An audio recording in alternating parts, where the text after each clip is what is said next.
रेटिक्युलोसाइट count भाग दुसरा। आधीच्या भागात मी याबद्दल थोडीशी माहिती आणि प्रोसिजरला लागणाऱ्या वस्तूंबद्दल सांगितलं होतं। आता प्रोसिजर सुरू करण्याच्या आधी आपल्याला 50 मायक्रोलिटर रेटिक सुप्राव्हायटल स्टेन सगळ्या ट्यूब्समध्ये काढून ठेवायचे आहेत। त्यानंतर 100 मायक्रोलिटर सॅम्पल प्रत्येक ट्यूब नंबरप्रमाणे त्या ट्यूब नंबरला मिक्स करून प्रॉपरली शेक करून रॅक आपल्याला वॉटर बाथमध्ये 37 डिग्री सेल्सिअसवर ठेवायचा आहे फॉर हाफ एन आवर और 1 आवर। इन्क्युबेशनचा टाईम होता म्हणून मी खाली गेले, जेवले आणि वरती येऊन मी प्रॉपरली त्याचं जे वॉटर होतं ते स्टेन केलं।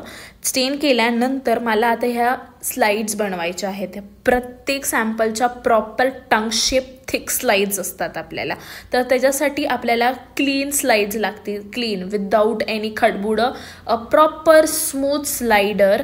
ते झाल्यानंतर आपल्याला ह्याचं ड्रॉप कसं द्यायचं आहे बघा, प्रॉपरली आहे ना ते सॅम्पल शेक करून घ्यायचं आहे गॉस पीसवर।